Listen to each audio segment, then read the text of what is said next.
All right, good morning. Today is Thursday, March 20th, 2025. I'm Anthony, and this is Drive Dive. So, quick recap of yesterday. For me, after work, I went to a job fair of sorts. I was really hosted at one district, so I went and I hung out, did some networking, just trying to create opportunities, right? I mean, that's productivity, looking for opportunities. Then I went home after the kids went to bed. Actually, when I got home, it was nearly bedtime. My wife takes my daughter. My son and I then go downstairs in the basement. We recorded a video of our own. As I've shared, he's wanted to get into card reveals with Disney Lorcana, opening packs and showing off the cards, and talking about them, etc. So we did that last night. Now I've got some editing to do. Then I got him to bed, and after then everyone else is asleep, I went downstairs and continued working on my basement project, painting the walls orange, if you can believe it. My wife can't either. As I have a desk installation taking place tomorrow, so some exciting things happening, but it's been a process. Painting, right? It's like, yes, it can take forever. It can take an entire day. I don't have an entire day, so I've just had to chip away at it, kind of edging this wall, edging that wall, the long wall across the ceiling, long wall across the baseboards, and around the outlets. And finally today I'll get to start rolling some paint on the walls. But really all this has been about productivity, right? My own trying to feel more productive, be more productive. And I've read a couple of books, certainly one being James Clear's Atomic Habits, and I'm currently in the middle of Carnegie's How to Win Friends and Influence People. And the connection I'm making is that initially it's all about yourself, being critical of yourself and being more productive on your own, improving your habits and your systems. And now with Carnegie's book, where I think we're talking more about the people around us, whether in our homes and inner circles, but in our teams as well,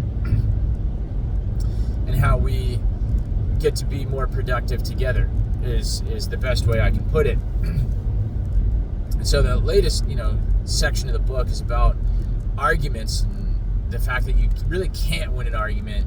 But then there are some tips as to how to engage in correcting one another or in approaching certain sorts of arguments, right?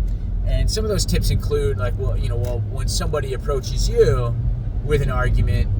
And I think we might be using the term argument a little loosely. He's talking about any sort of, not even conflict, but feedback or criticism. Or so when somebody comes to you and says that maybe you don't have the greatest idea, or you're not thinking a certain way, or whatever it is, that we have to approach it with an open mind, and that our initial reaction might not be the best one, right? We have to really kind of control our temperament when someone does approach us with a critique, with some criticism, with some feedback, right?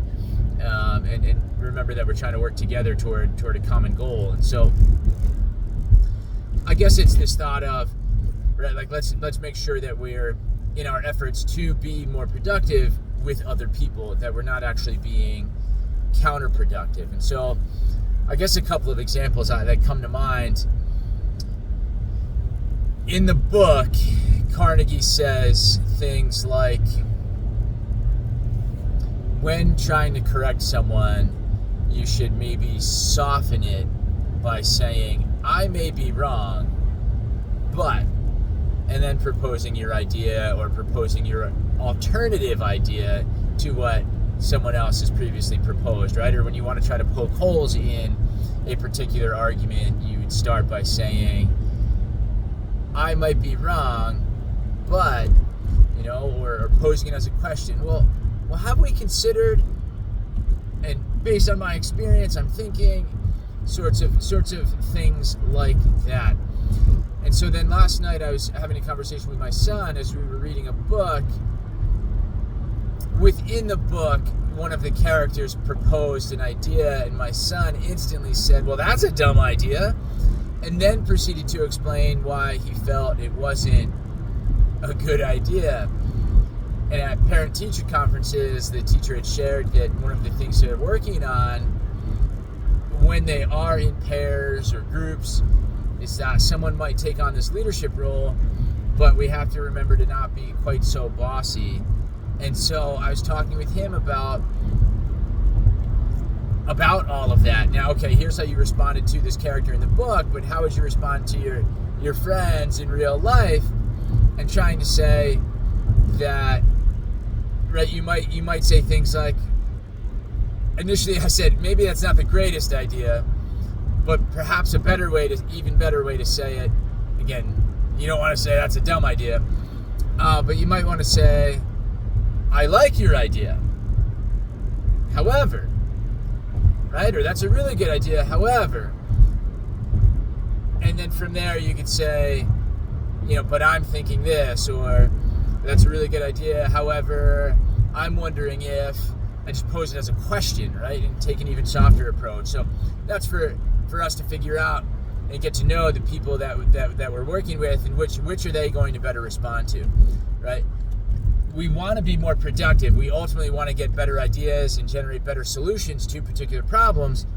But when someone proposes an idea, and if we're quick to say, well, that's a dumb idea or something so negative like that, well, the result could be a very counterproductive one where, as you said, it was a dumb idea. You may as well call that person an idiot, right? You've now insulted their pride, insulted their intelligence, right? And just the simple act of proposing an idea, it's a risk. It's a bold risk, right? Someone is proposing an idea, they're making themselves vulnerable, and if we're quick to punish them for doing so, well then, they're going to think twice before they propose an idea in the future, which again is something that would be very counterproductive, and that's not what we're looking for. Another example I would give is with my daughter. There are times when, yes, her behavior dictates that we need to send her to her room. And she's dumping bowls of food, or she's kicking, hitting, and while it might be play in her mind, like she's causing some pain, right? Or she's creating a mess, and we've asked her repeatedly to stop. So, all right, you're going to go to your room. And then there was a time when, coming out of the room, my wife says to her, "Are you done crying?" And my thought was, and I said this to my wife, well, that's not why she was being punished.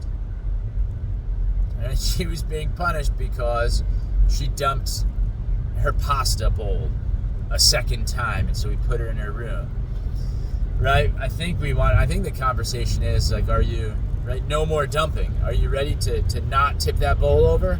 Right? We're going to eat our pasta. Are you ready to do that?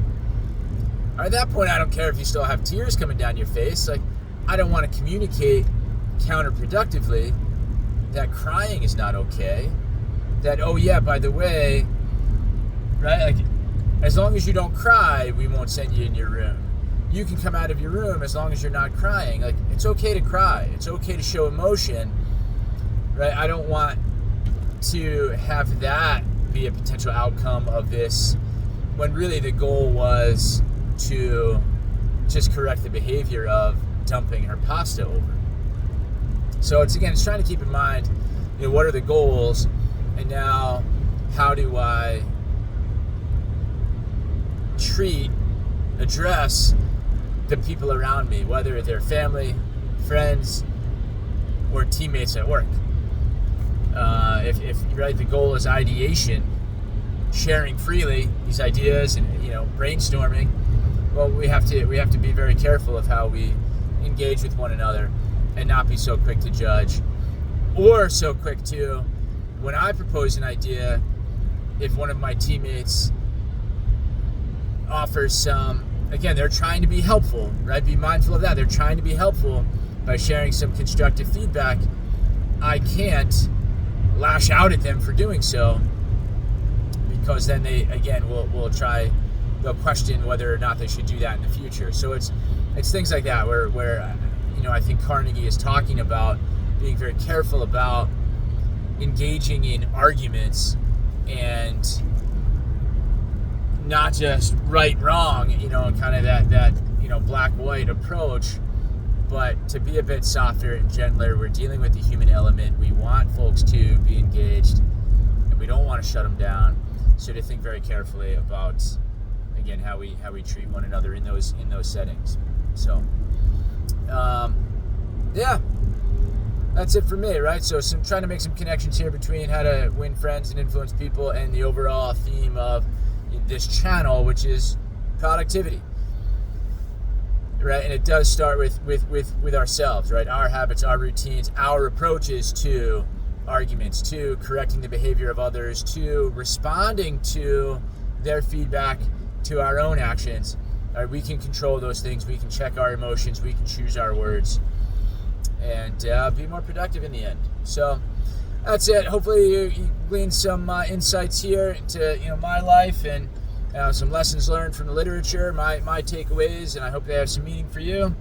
Like the video, subscribe to the channel. Please comment down below.